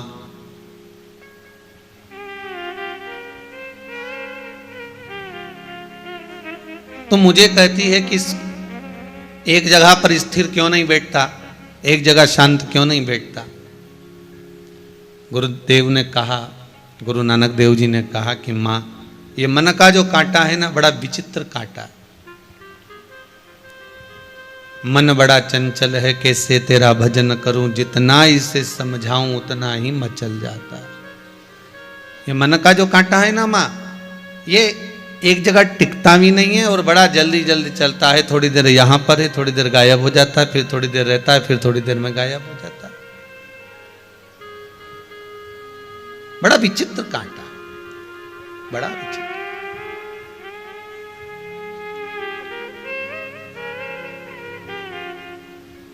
और एक दूसरे नंबर पर ही जो तन का कांटा है, वो मिनट वाला, वो भी चलता है पर थोड़ा स्लो स्लो चलता है। और तीसरे नंबर पर है जो धन का कांटा, वो दिखता ही नहीं है खसकता हुआ। धन घर में कितना ही आ जाए, दिखता ही नहीं है।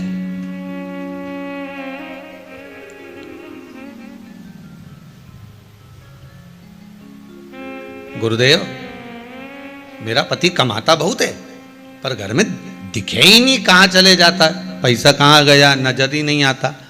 कुछ समझ में नहीं आता कि पैसा गया कहाँ, धन गया कहाँ, संपदा गई कहाँ, दौलत गई कहाँ, कहाँ रखिया है इसको, कहाँ रख दिया है इसको। वो धन का कांटा नजर ही नहीं आ रहा।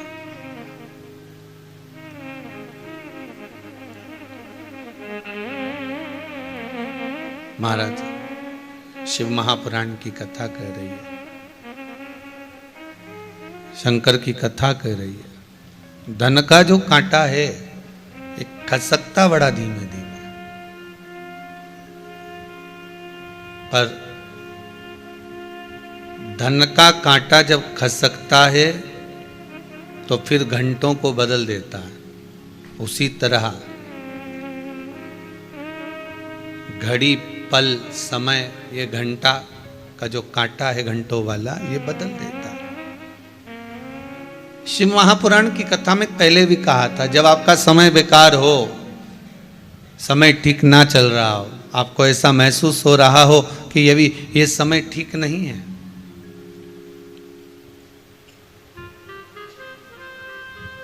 उस समय पर दो कार्य जरूर करिएगा। एक भगवान का भजन जरूर करना और दूसरा है कर्म जरूर करना।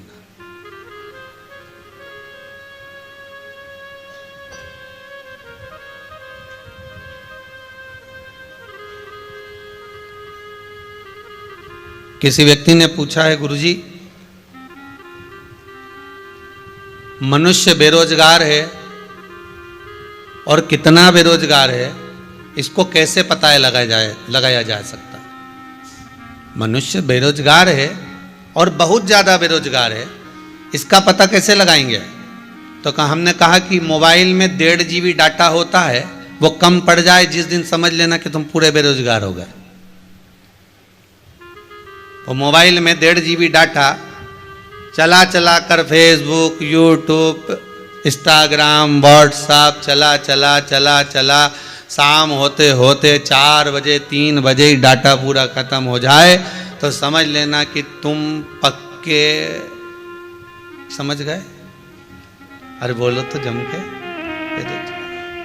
कोई काम नहीं है, केवल वह खोलना है, व्हाट्सएप चलाना है, फेसबुक चलाना है और लोगों को मैसेज भेजना और उनके मैसेज दिन भर देखना। फिर क्या करा जाए? अगर व्यक्ति बेरोजगार है तो उसको रोजगार की जरूरत है, तो रोजगार कैसे मिलेगा? आपको पहले भी कथा में कहा, मालामाल बनने का सबसे पहला शब्द है माला। आप जितनी माला को पकड़ कर रखोगे तो माल आने का मार्ग सुलभ हो जाएगा।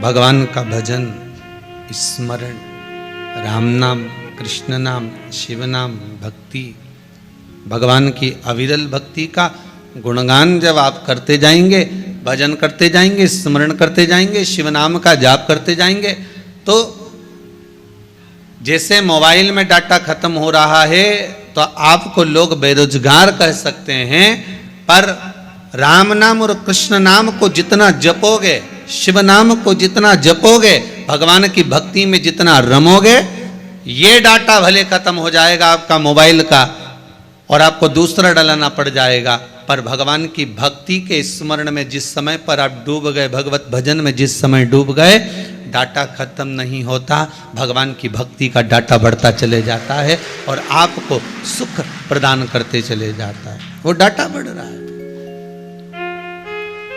अविरल भक्ति का।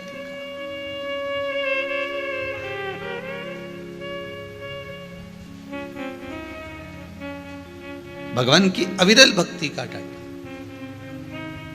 सुबह सुबह उठो ना तो लोग कह देते हैं हम तो सुबह 5 बजे हमारी नींद खुल जाती है, कोई कहता है हम 5:30 बजे उठ जाते हैं, कोई कहता है हम 6 बजे उठ जाते हैं, कोई कहता है हम 6:30 बजे उठ जाते हैं। ये उठना नहीं कहते इसको। ऐसे तो को तुम उठ गए 5 बजे से उठकर करा क्या, ये तो बताओ। बस उठे और गए, हम योगा वोगा करा, थोड़ा बहुत घूम लिए फिर लिए, इधर पहुंच गए उधर पहुंच गए, चाय पी लिया, नाश्ता कर लिया, इसको उठना नहीं कहते।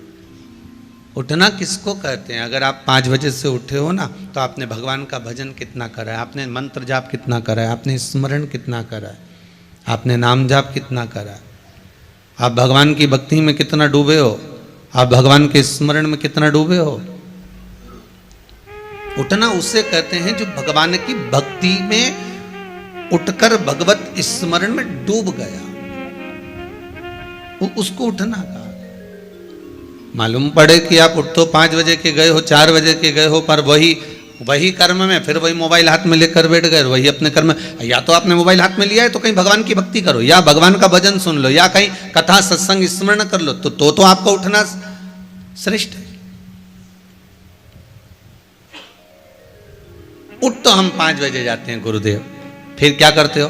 बस 5 बजे उठने के बाद में थोड़ा घूम ले फिर लेते। घूमो फिरो मना नहीं है, एक्सरसाइज करो मना नहीं है, योगा प्राणायाम जो भी करना है आप सब करिए, पर साथ में भगवान का भजन करते रहो। मुख में हो राम नाम, राम सेवा हाथ में, तू अकेला नाही प्यारे, राम तेरे साथ में। जिंदगी की बागडोर हाथ भोले नाथ के, वो महलों में राखे चाहे झोपड़ी में वास्ते।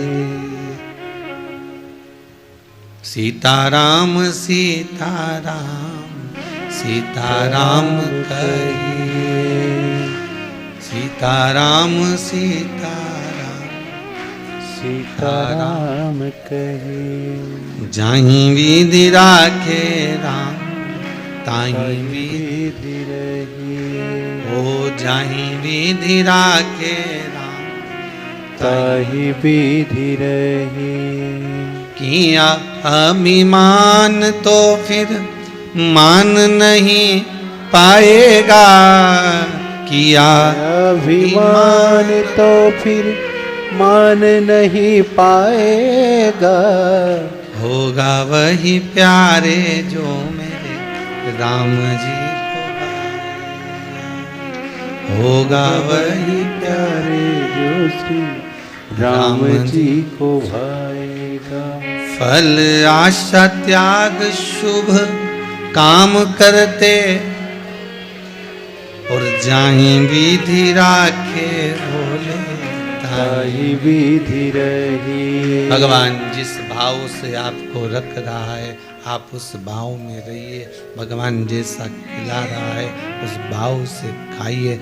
भगवान जिस भाव में, जिस महल में, अटारी में, झोपड़ी में, जहाँ रख रहा है रहिए, पर भगवान की भक्ति में दिन रात डूबे।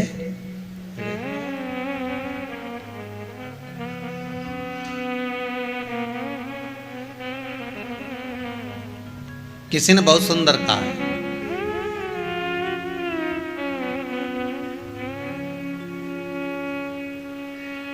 सोने की माला पहनोगे तो चोर पीछे लगेगा।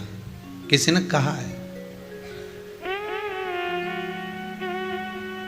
सोने की माला पहनोगे तो चोर पीछे लगेगा। मत पहनो, जूता की पहन लो।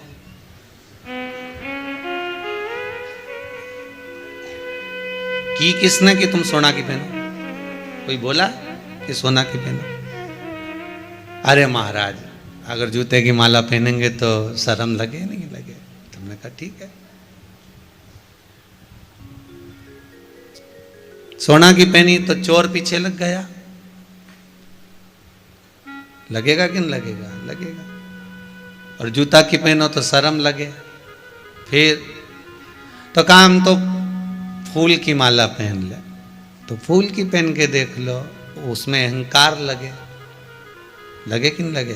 किसी व्यक्ति को एक माला पहना दो, एक माला के बाद उसके दो पहना दो, दो के बाद में उसके तीसरी माला पहना दो, तीसरी के बाद में चौथा आया उन्हें माला पहना दी।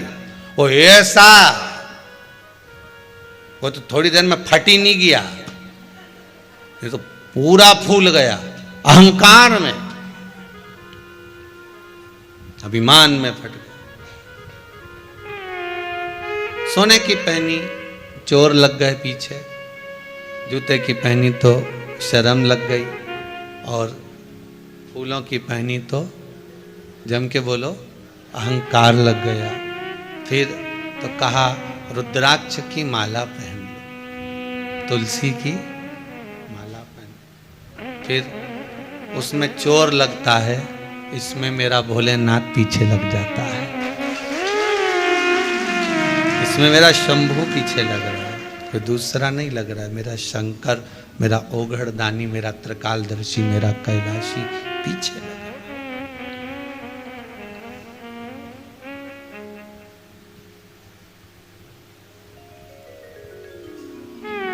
एक भगत था, वो शिव मंदिर में जाता था। शंकर जी के मंदिर में जब भी जाता तो मंदिर में जाकर अलग जगह कर शंकर भगवान पर एक लोटा पानी भरकर शिव जी को चढ़ाकर आ जाता। अब वो भोलेनाथ जी को पानी कहां चढ़ाता था? जहां पर आपको पहले भी जल चढ़ाना बताया था ना कि जहां गणेश जी का स्थान और कार्तिकेय का स्थान, वहां तो वो जल चढ़ा है। जहां पर पार्वती जी का स्थान, वहां भी वो जल चढ़ा है, वहां पर भी वो जल चढ़ा रहा है। पार्वती जी के स्थान पर भी वो जल चढ़ा रहा है। और फिर सब जगह पर जल चढ़ाने के बाद में नंदीश्वर पर भी जल चढ़ा देता है। और जल चढ़ाने के बाद वो जो शिवलिंग होता है ना, उसके ऊपर जल चढ़ा के ही नहीं आता। अब आप कहोगे गुरुजी जब वो शंकर जी को जल चढ़ाता ही नहीं है तो फिर आप कह रहे हो शंकर जी का भगत, तो वो शिव जी का भगत हुआ ही कैसे?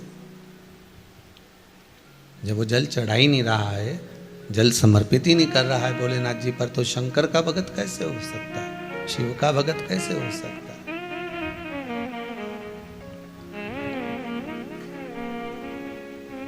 महाराज सब जगह पर जल चढ़ाता वो, और जल चढ़ाने के बाद में सब जगह जल चढ़ाकर शंकर जी पे जल नहीं चढ़ाता और वापिस आ जाता है, वापिस आ जाता है पुणे अपने घर।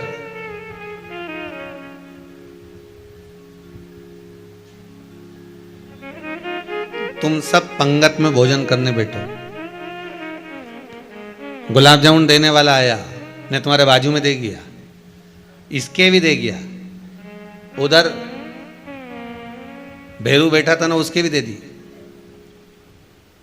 आगे भी दे गया, और तुम्हारे को गुलाब जामुन नहीं देकर गया तो तुम क्या करोगे? बोलो जम के। अब तुम पहले दो एक बार तो देखोगे कि इसकी पत्तल पे भी है, इसकी पत्तल पे भी, बस अपने को गुलाब जामुन नहीं दी, या तो ये अपना दुश्मन है या फिर ये अपने को भूल गया। फिर याद दिलाने के लिए क्या करोगे?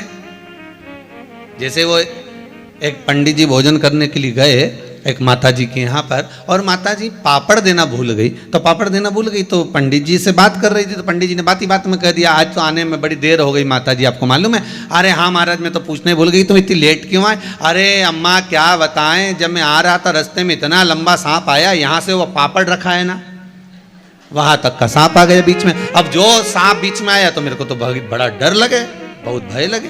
फिर अम्मा जी को याद आया महाराज पापड़ रह गए, मैं अब भी लेके आई, और अम्मा पापड़ ले। अब यहाँ गुलाब जामुन कोई फूल भूल जाए तुम्हारी पंगत में तो तुम क्या कर सकते हो?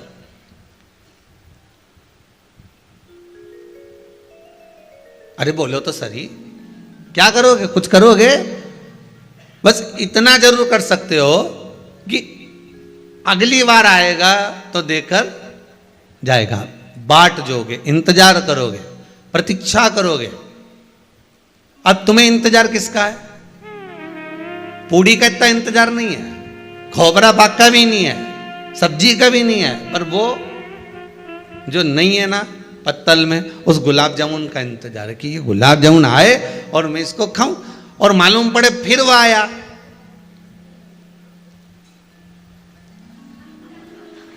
फिर चला गया,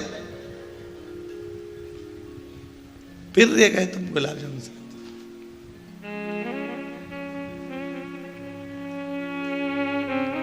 अब तो तुम रुकोगे क्या? फिर तो कह दोगे ए भैया,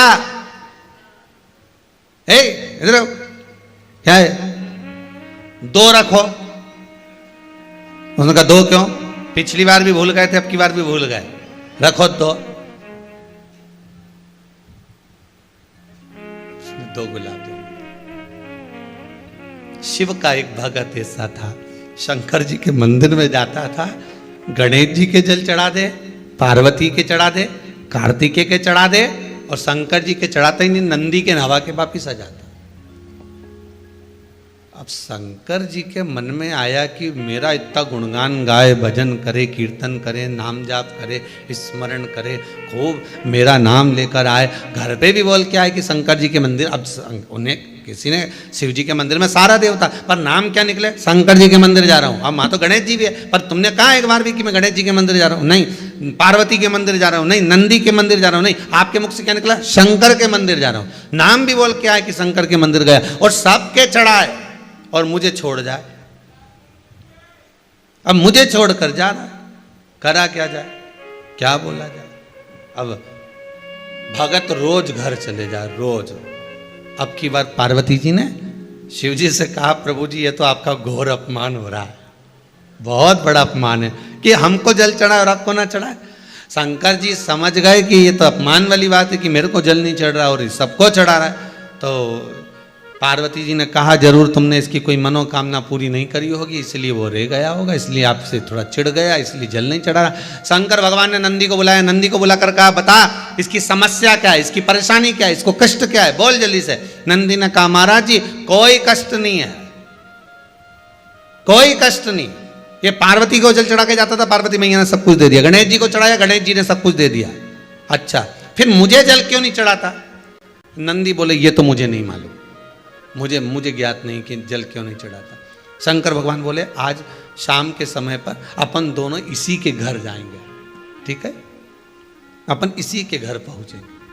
अब बाबा कृपा करे, शाम का समय था और शाम के समय पर देवादिदेव महादेव नंदी पर बैठकर पार्वती जी को लेकर इसी भगत के घर पहुंच गए।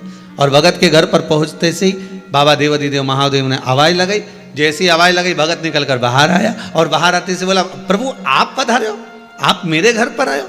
शंकर भगवान बोले आया तेरे घर पर हूं पर बाहर बात नहीं करूंगा, अंदर चल के बात करूंगा। और शंकर भगवान उसको ले गए अंदर ले जाकर पूछा भोलेनाथ जी ने ये बता कि तू सबको जल चढ़ाता था पर मुझे जल क्यों नहीं चढ़ाता था? तो भगत ने कह दिया प्रभु कारण केवल एक था, भक्त भगवान के मंदिर में रोज जाता है पर भगवान भक्त के घर नहीं आता है, आपको बुलाने के लिए मैंने ये जल नहीं चढ़ाया, केवल आपको बुलाना था, मेरे दरवाजे तक मुझे लेकर आना था।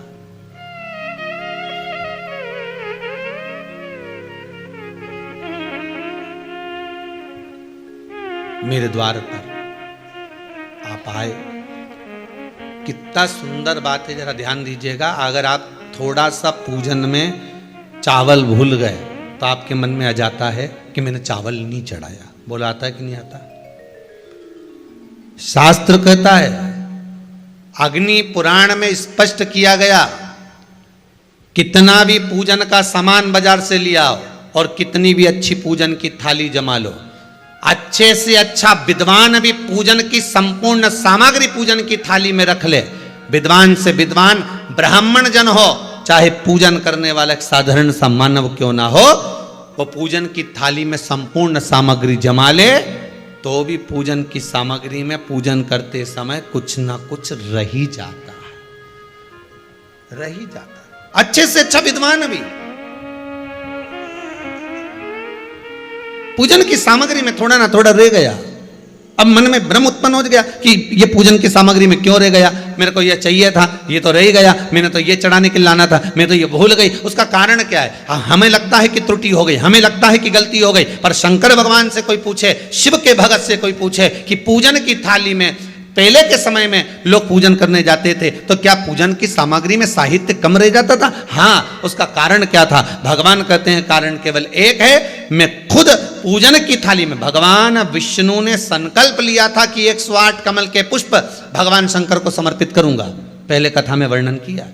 108 कमल के पुष्प भगवान को दूंगा। जब आखिरी दिन महीने का पूर्ण होने जा रहा था, श्रावण के महीने का, भगवान ने एक पुष्प को निकाल लिया, उसमें पूजन की थाली में एक फूल कम कर दिया। अब आपको लगे, परिवार को लगे, कुटुंब को लगे, किसी को लगे,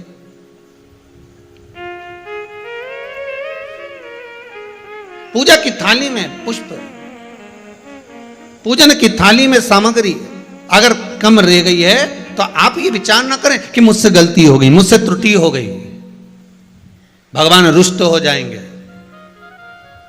भगवान अपने भक्त से कभी रुष्ट नहीं होता साहब। ये दुनिया के लोग कहते हैं कि अगर पूजन नहीं करेंगे, हमने ये ऐसा नहीं करेंगे तो रुष्ट हो। नहीं नहीं नहीं, भगवान रुष्ट नहीं होता, भगवान कभी रुष्ट नहीं होता अपने भक्त से। पूजा की थाली में सामग्री नहीं है, उसका कारण क्या है? भगवान शंकर की कथा कहती है, जिस दिन पूजन करने बैठे जान कर कोई सामग्री मत छोड़ कर जाना, नहीं तो तुम लोग हंसी खेल में कि चलो ये मत ले जाओ, नहीं, आप पूरी सामग्री जमा, और कोई सामग्री आप भूल गए हो तो समझ लेना कि भगवान आपके दरवाजे पर आने के लिए बेकरार हैं, भगवान आपके दरवाजे पर आना चाहते हैं। अगर कोई सामग्री छूट गई है, कोई सामग्री रह गई है, जान कर हमको नहीं, जैसे श्रीफल नरियल जो हम भगवान के मंदिर में तोड़ते हैं, फोड़ते हैं, माता जी के सामने हमने नरियल फोड़ा, नरियल अच्छा निकल गया, भगवान ने स्वीकार करा ना करा। अगर नरियल अच्छा निकल गया तो आपने थोड़ी सी चिटक निकाल कर भगवान को चढ़ाई, बाकी का सब घर ले जाके चक्कू से निकाल के सब खा गए। और मान लो वही नरियल जो आपने भगवान को चढ़ाया, फोड़ा और वह अंदर से खराब निकल गया, तो भगवान ने स्वीकार करा कि नहीं करा? शिव महापुराण की कथा कहती है जो नरियल अंदर से बेकार निकल गया वो भगवान ने पूर्ण स्वीकार कर लिया, क्योंकि भगवान को मालूम है कि ये सड़ा हुआ नरियल तो चक्कू से निकाल के नहीं खाएगी, जब परिक्रमा लगाएगी तो मंदिर के पीछे पटक जाएगी। भगवान को मालूम है इस चीज का, भगवान को इस चीज का ध्यान है कि ये मंदिर के पीछे पटकेगी। अब भगवान यही कह रहे हैं। अब हमको लगा कि भगवान जो सड़ा नरियल है वो स्वीकार कर लिया, तो क्या आप मंदिर जाते समय दुकान पे से सड़ा नरियल लेके जाओगे क्या? अरे बोलो तो, आप तो अच्छा बजा कर, पानी देख कर, खूब बजा बुजू के देख कर लेकर जाओ कि नरियल अच्छा होना चाहिए। आगे भगवान उसको कैसे स्वीकार कर रहा है, भगवान कैसे उसको प्राप्त कर रहा है, ये उसके ऊपर। आप तो श्रेष्ठ लेकर जाइए, आप तो पूरी पूजा की थाली को लगाकर, पूरी पूजा की थाली को जमा कर, पूजन का साहित्य रखकर, पूजन की सामग्री को संपूर्ण जमा कर लेकर आप जाइए। कोई सामग्री रह जाए तो आप मन में उसके लिए खेद उत्पन्न ना करें, आप तो ये सोचें कि भगवान उसको स्वीकार कर रहा है और भगवान का मन है आज मेरे घर आने का, आज भगवान चाहता है कि मैं अपने तेरे घर पर चलूं।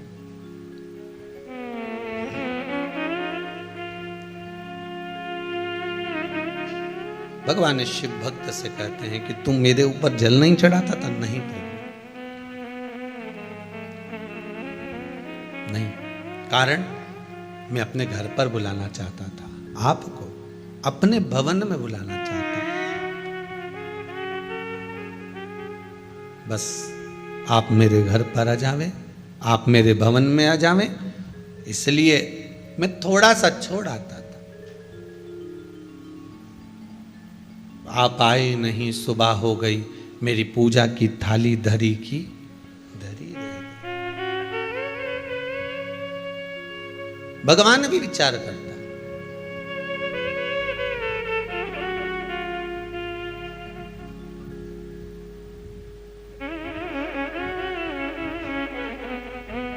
गंदे कपड़े पहनकर आप में से कितने लोग हैं जो किसी के यहाँ शादी में जाते होंगे? फटे कपड़े, गंदे कपड़े पहनकर आप बाजार नहीं जाते? गंदे कपड़े पहनकर आप शादी विवाह में नहीं जाते? गंदे कपड़े पहनकर आप मंदिर देवालय नहीं जाते? तो शिव महापुराण की कथा यही तो कहती है कि हृदय को गंदा रखकर हम उस परमात्मा के द्वार पर कैसे जाएं।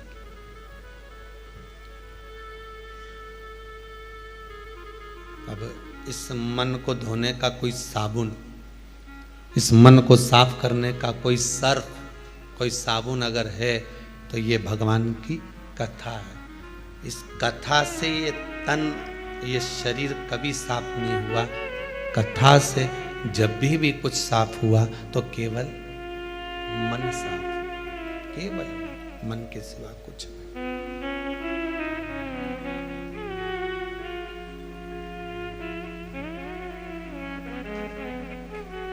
और जब ये मन पूर्ण तरह से साफ हो जाए, क्लीन हो जाए, तब भगवान को भी लगेगा कि इसने अपने घर को साफ कर कर रखा है, ये मेरा स्थान है, ये मेरी जगह है। ये मन, ये चित्त, ये बुद्धि, ये मेरा स्थान है, भगवान का सबसे श्रेष्ठ कर कोई स्थान तो ये मन, ये चित्त, ये बुद्धि, ये विवेक, ये हमारे दृष्टि, ये हमारे भाव, ये भगवान का सर्वाधिक सुंदर स्थान।